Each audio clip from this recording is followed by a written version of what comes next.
about me. Ooh, oops, sorry. Let me go back.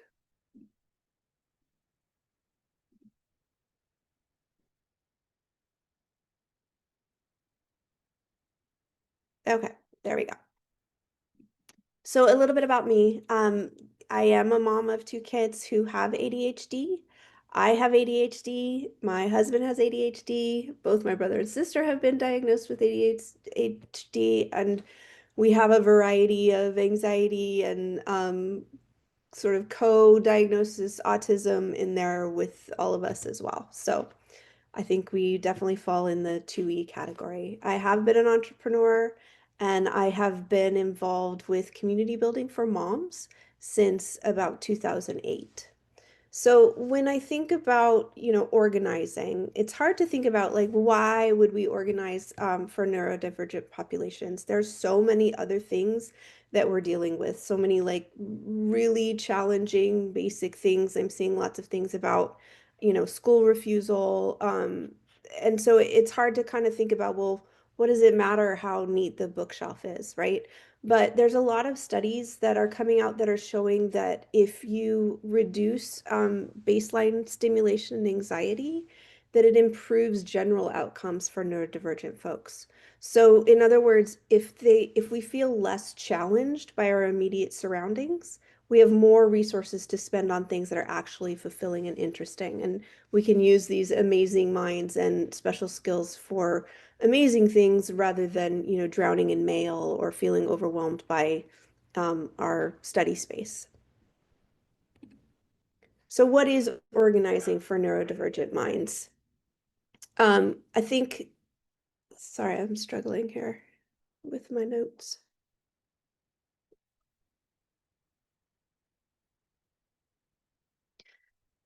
For me, it's creating systems and spaces that reduce stress, support the challenge areas, and really leverage the unique strengths. So a lot of typical organizing strategies with, pretty boxes and labels, that may not work for neurodivergent populations, and that can really feel like a failure. All these people are telling you to fold your shirts in a different way, and you can't even get your shirts into the drawer. So really being able to look at something that's tailored for people whose brains work differently. And that can mean a lot of different things. ADHD, autism, sensory processing challenges. Um, there's a lot of different flavors of neurodivergence, but for me, in doing my research, it looks like there's a lot of crossover in terms of sensory needs and executive function challenges that are common in these populations. So I've been helping family and friends do this for a lot of time, and I've done a lot of thinking and researching about this. I have started a business doing this, but I'm coming here today as a mom and sharing experiences of what has worked with my family. And I'll also use some examples from clients that I've worked with as well. So the first thing I want to say is that there's good news and there's bad news. The bad news is I don't have the answer for you. There is not a perfect way of doing this. The good news is that there are lots of answers to this. There's a lot of right ways to do this, and my goal is to help you learn how to identify and deploy some of that. So we're going to start with iteration over perfection. And this is the idea that there is no perfect solution. Like how many times have you ordered that, planner that is going to be the planner and now you're going to be super organized and you get all your stuff in it and then it's like, no, that wasn't it. It doesn't mean it wasn't it. It just maybe means that it stopped working for a certain reason. So, really normalizing the challenges that come along with neurodivergence. It can be hard for ADHD kids to wake up in the morning, and it's not because they're bad or wrong or lazy or any of that. It's just chemically can be really challenging for ADHD brains to wake up. So how do we normalize that? Missing instruction during class, emotional regulation challenges. That's not kids failing. That's not us failing. I certainly have challenges in some of those areas, but it's data. It's a challenge and it's some information. So I encourage you to be a detective. Look at the data. Look at what they're being challenged by. Are they coming home from school and having meltdowns? Is there a procrastination preventing them from homework completion? Why? What's happening? Find out the information. A lot of times, we like in my family we talk a lot about adaptive versus maladaptive strategies, and frequently they're two sides of the same coin. You hear the strengths become weaknesses overused. It's the same idea. Think about the fidget that helps a child focus in class, but then the clicking is too much, or they start throwing it and then it becomes the distraction. We have experience with a balance chair that became a gymnastics apparatus, right? It helped focus until then it became the distraction. My son uses a drawing journal. That's his fidget in class. And we learned a lot with that because it would help him focus while he was drawing, but he had to be really careful about what he was drawing because if it was too interesting and exciting, then he would hyper focus on that and not pay attention in the classroom. So really talking to him about how that strength of recognizing that the drawing was helping him pay attention then got overused. And so he needs to be mindful about how he uses it. So that's an example of being a detective and really identifying those strengths. And I want to be honest, for myself, for other parents that I've talked to, sometimes identifying strengths can be challenging, not because they're not there, but the world around us is telling us that we're doing things wrong. If you've got kids and you've had IEP or 504 meetings, you've heard about your child's deficits and, places where they're not at grade level. And it can be really tempting to focus on all of that, but within those, there's a lot of strengths. So being really able to step back, and some of those clues are in some of their maladaptive strategies. So for me personally, I'm a huge procrastinator, and I have been my whole life. I'm a late diagnosed ADHD, and it was something I was really hard on myself about. So I really had to, as I learned, as I, did more research, I understood that the procrastination was actually a strategy. But I was really short-circuiting it because I'd start procrastinating and then tell myself, well, you're not going to get anything done today, just forget it.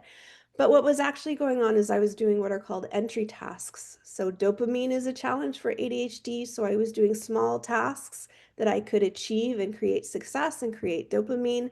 And then I would be able to do the harder tasks once I was able to focus a little bit better. So what I thought was a weakness is actually something that I've been able to leverage as a strength. So I really encourage you to take a look at those things with kids and use that data to help you iterate and help you, figure out how to make things a little bit easier. So I've talked a little bit about dopamine, and it looks like from the chat that there's a lot of different sort of experiences here and levels of experience. Like some kids have been diagnosed for a long time, some kids are newly diagnosed or in the diagnosis process. So just briefly, dopamine is a reward chemical in the brain. ADHD brains specifically seek dopamine, and the jury's out. It's either because there's low levels or it's possibly processed differently. This is why they seek novel experiences. Mundane, boring tasks are hard. But also, research is suggesting that ADHD brains don't produce the same level of dopamine after task completion. So what that means is that, you finish doing something, ADHD brains don't send the chemical to go, woohoo, you're done, like they do with neurotypical brains. And that can make it really hard to form regular habits.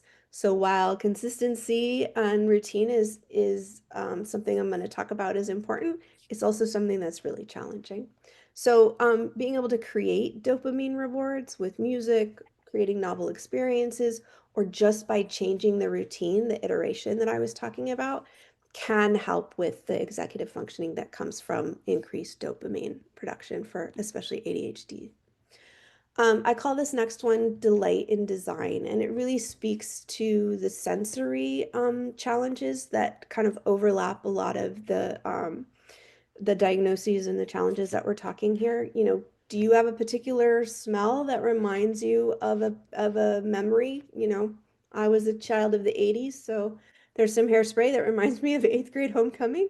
Um, but for our kids, for me as well, that stimulation can be really heightened. And sensory feedback sensory needs are generally more intense in neurodivergent individuals. So that sweater that itches for a neurodivergent kid, it doesn't just itch, it like short circuits their brain and means that they can't pay attention for the whole day. So it's important to understand that that discomfort is strong. And it's important to consider that in spaces. So whether that's how the chair feels, where the light sources are, what they feel like, are they warm, are they cold, smells in the room, colors, they're all really impactful. You know, my son is very particular about which pen or pencil he uses. And not only because it, you know, decreases negative kind of sensory experiences, but it's also a dopamine source because he likes it and he likes how it feels and it makes him feel good and excited about using that pencil or pen. So this is a really good opportunity and a good space to get your kids involved in. You know, lots of them have really strong opinions about how their space works, how their room looks. So, you know, use that and really have conversations with them about your observations and their observations about their sensory needs. So you can start having that conversation and building that awareness in them, and then iterating, you know, systems and spaces based on what you learned from that. Um, Kind of piggybacking off of that is reducing friction. So sensory needs can create friction. You know, think about how things are used. You know, they don't like how the binder feels. The zipper gets stuck every time they try and open their binder. There's too many steps to putting clothes away. If they're having to open the drawer, fold it, and, you know, do 9 things before they can put the clothes away, the clothes aren't getting putting away. Having a lid on a trash can can mean the trash doesn't make it into the trash can. Same thing with laundry. So really looking at, you know, what stops them from using systems in their room or in their spaces. Plan for decision fatigue. That means being required to make a lot of decisions can really tax executive function and deplete energy. It can be by reducing clutter. It can be, you know, try to have a home for things, a consistent place to put things. That can reduce the number of decisions that they're having to make. Um, and that can mean that they have energy to do other things. I call this next one needs-based visibility. So this is something that I've observed, and I think it's true for lots of populations, that there is some like, you know, time blindness and object kind of blindness. This comes into play especially with like study spaces, homework management, room cleanliness. You can't have all the things on the desk, right? You can't have all of the things visible in the closet. So really think, prioritize the things that are on the desk or visible in the closet by the frequency of use, and then split it up by things they'll seek versus things they need to see to remember that they exist. So an example of that is, you know, my son will seek his favorite jacket, right? He is also particular about socks. So he was just grabbing whatever socks were on top in the drawer, and frequently they were not these socks. They were ones that made him crazy. So we made a basket of socks that he loved, and they are out and he can see them and he can access them quickly, and then that makes a big difference in his day. Sometimes it's big, sometimes it's small. So a quick example, you know, you come home from school, you you have a backpack full of items, you're overwhelmed from the day, and then you have to decide where to put the backpack, where to put your shoes, what to have for snack, and that can sort of, that can be it. That puts them over the edge, and, you know, some emotional regulation or challenging things happen. So having a consistent place for the backpack. Do the same routine unpacking the backpack every day. The lunch bag goes on the counter, the homework folder goes on the desk. But maybe you have, you know, 2 or 3 versions of this. One for the day where they're having a like, I got it kind of day, and they can do all the things. And then for a, I don't got it and I'm totally overwhelmed kind of day, and the backpack goes on the hook.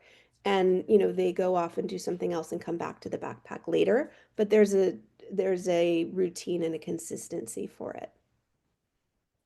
In terms of study spaces, like I said, how does it feel? How does it function? My son wants clean spaces. My daughter likes it cozy and lots of things and, you know, smells and candles. So really think through what that looks and feels like for them. It needs to feel inviting. And similar kind of ideas around, you know, homework and school management. Like I said, how does that binder feel? Lots of ADHD kids, especially, do their homework, forget to give it to their teacher. talk through how or why that's happening. Is it a whole folder they need to give them as soon as they arrive in the classroom? For middle schoolers, is it multiple folders? And really kind of try and problem solve how that works. Is the binder pinching? Is it too loud? Like I said, does the zipper not work? All of those things can impact their ability to manage some of these systems. So how do you make this happen? How do you help your 2E kid become more Hey, organized? babe. You. I can't believe I was out cold. Like, I woke up and I was like, with my mouth like open. Like, Oops. Somebody needs to mute. Does somebody need to mute their phone there? Okay. Motivational interviewing techniques. You've probably learned some of these at work with reflexive listening, open-ended questions, affirming, really trying to have an open conversation where you're not putting any shoulds in there. You're not judging it. You're not telling them what to do. You're talking through their thoughts about it, maybe some awareness about their, sensory needs, to help them head in a direction of problem solving, especially at first, being able to minimize transitions. Don't change their whole room all at once. Don't expect everything to change all at the same time. Pick some things where they can have some easy, quick success.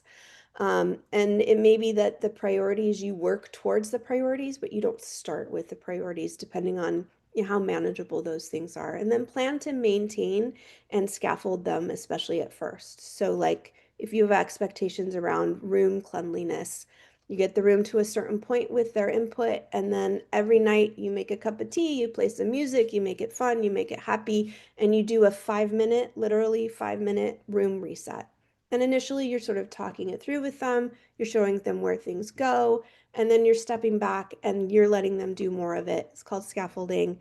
And then, as they get better at it, you're maybe then just talking them through the steps, and then you're stepping out of the room and you're just checking in with them every now and then, helping them have some, accountability, helping them maintain a routine, and then helping them doing some problem solving and really noticing when things stop working, and then that's when you start iterating.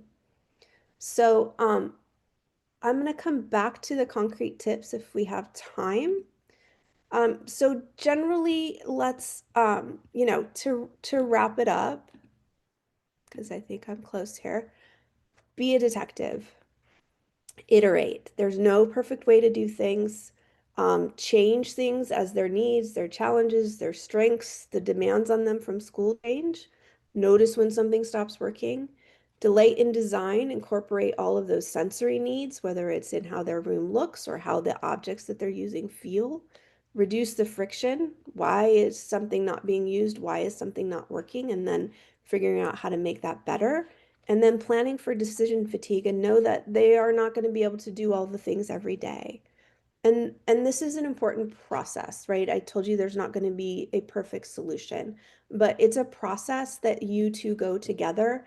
And while you are reducing baseline stress, and that's the goal, there's also a really great kind of added benefit of this, is that you're helping them learn some self-awareness and self-advocacy skills, which becomes important as they get older. And, we've all been in IEP meetings, or a lot of us have 504 meetings. And when they can speak up for their own accommodations and really recognize, sitting in the front of the room doesn't work for me. Sitting in the back of the room works for me because I need to stand up. Those become really powerful things. And those aren't things that I can know about their classroom experience. But if they're able to be aware of, like, this isn't working for me, this is how it feels when it doesn't work for me, and here's some things that I know about myself that, I can really leverage my strengths to make this better.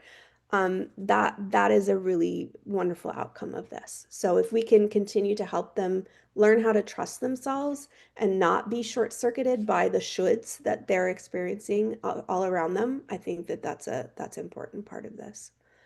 So this is me. My fear is that, I'm going to be one more should in your life, and that's really not what I want to be.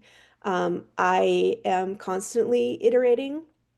I am constantly not perfect. I am constantly challenged. This is my current kitchen counter and my desk as I was getting ready for this presentation. So I encourage you to give yourself grace. I encourage you to give yourself time and space to learn skills that you may not have that will help you scaffold for your kids. And, reaching out to groups like this and, parent coaches in your community can really help. So, thank you.